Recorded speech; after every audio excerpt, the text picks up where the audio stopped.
I am a guy with a high school education, and I wasn't a very good student. I am from the minimum wage working world. That was what I was doing before I joined Black Flag. I was earning $3.50 an hour scooping ice cream and taking inventory and making the nightly deposit at a Haagen-Dazs in Washington, D.C. I am basically equipped to park your car, sweep up after your pet, and put fries in a bag as you drive by a box on the side of a Wendy's.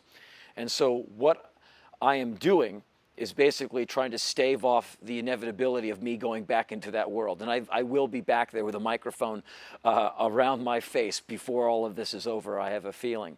And so why do I do all that stuff? Because they offered me the chance for employment. I'm not an actor, and after 30-some movies, you think Hollywood would have figured that out. I mean all of it very sincerely, and it's not just a job, but I'm not really good at any of this stuff. I can't hold a note. And I go out on stage with just a microphone and my modicum of intellect every night and just go, look, folks, here's where I went, here's what I saw, and here's how I feel about it. You know, I'm no professor. I saw a few things growing up maybe a young person shouldn't see, but that's just life in a big city. What are you going to do? And then I joined Black Flag, and I got America right in the teeth. And in the first 18 months of being out on the road with the band, I saw America, like just warts and all, right in my face. It's been about a year since I was around doing a lap around America. And in that time, I was in Syria and Lebanon and Jordan and Israel and South Africa and Ireland and Northern Ireland and Scotland. And I may have left out one or two. Anyway, I was in all those places, took a lot of photos, shot 5 documentaries, wrote another book, and did about 175 shows. So I've got a lot to report upon. When I used to read about Mandela, I always wondered what that cell looked like. I really did. And just like, where he sat and what he looked like inside. And to actually walk in, I never thought that would happen. I can't say I didn't want to leave the cell, but I was fascinated to be inside it. I wanted to see what South Africa was like decades after apartheid. And because I think that apartheid, well, the recovery and the relationship between blacks and whites in South Africa perhaps needed to be reassessed. And the indigenous African people there, like black folks, whatever you'd like to call them, real Africans, their struggle for freedom is the same struggle for freedom that you're seeing in a lot of other countries. And we're walking around and all you see these beautiful children, they're everywhere, kids are everywhere, and their clothes are so clean. Their clothes are so clean and they're so pressed and folded. And then you see these women doing the laundry. Man, they are furious at any dirt in that clothing. They're getting it out, and these kids have clean clothes every day. And it's that dignity. And these kids learn it at an early age. And it really calls out racism on its face and calls out classism on its face. And these people are saying, I'm doing everything that you're telling me to do to be a decent citizen of the world. I'm in. I believe it. I believe in it. And it makes you see you with your shirt tails hanging out and you haven't shaved in a couple of days. You're like, damn, man, these guys want the dream more than I do, or at least as much as I do, and they deserve it as much as I do. My fear is that eventually no one comes back here. Awful condos come up in his place, and Louisiana loses this jewel in his crown that is what is essentially New Orleans. I'm 47 years of age. I've been doing shows in New Orleans since I was 20. And as the city I love very much. It's a great part of America, and the world knows it. And it's a great part of the world. It's a cultural bastion for the earth to dig on. And that's why when you're there, you see people from Australia, people from Japan, people from Germany. Everyone's coming to dig the jambalaya and the great music and the hospitality and the looseness of it. And it's just a really hot, sweaty, beautiful human get down, where all of a sudden you have a bunch of friends. And it's also a very dangerous place. I mean, it's always been a dangerous place. There's rough parts of town, and you got to have your wits about you on its best day. You got to be looking around. So when Katrina hit, when it was a part of America, you figure every American would be standing up giving aid. And we did. And that is the silver lining in that storm cloud, that Americans stood up and threw money at that, threw aid at that, and continues to do so. We, the private sector, threw well over $1 billion from our very flattened wallets. We threw at that thing. Every radio station did multiple benefits. Every band that you know and I know all did benefits. Every artist, strummed their guitar, painted pictures, jumped up and down, whatever. Raised money, gave out of their own wallets. I threw a bunch of money at that thing. People who didn't have the proverbial pot gave money. People were folding $20 bills and sending it to New Orleans because we give a damn, and that's what's great about America. What failed? FEMA. What made a great effort? The National Guard and the Coast Guard. The Coast Guard and the National Guard would have been better suited not having most of their personnel and their vehicles and equipment in Iraq. And so we, in general, failed the people of New Orleans. We have the technology, the manpower, the fuel, and the vehicles to have evacuated that city in a week. Why? There's people dying. Why? There's people going after 5 days with no water.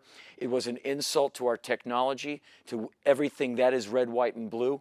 And when I bring this up, people say, you hate America. I go, no, pal. If you disagree with me, you hate America. So you better check yourself.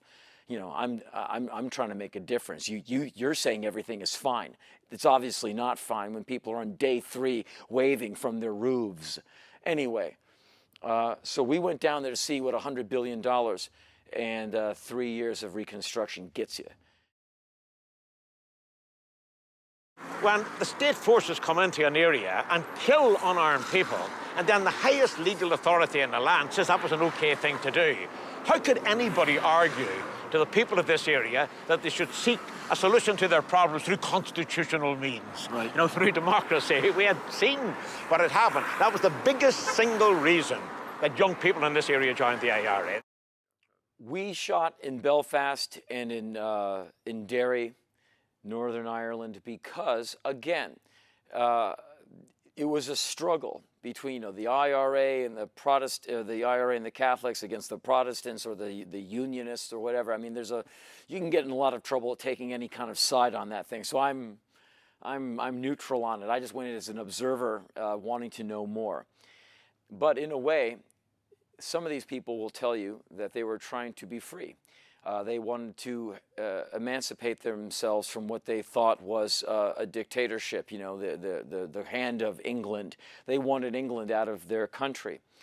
And they saw, and you can get into big arguments about this. I'm just saying that some people in Northern Ireland saw England as an occupying and invading force, much like some people in Iraq would see American forces and for the coalition of the willing as an invading and occupying force. I wanted to get interviews with people who saw these people as an occupying force or who saw the IRA as nothing more than bloodthirsty thugs, not unlike the mafia. And I wanted to hear all the stories. I wanted to talk to people from Sinn Féin. I wanted to talk to unionists, separatists, Protestants, Catholics, all of them, and we did.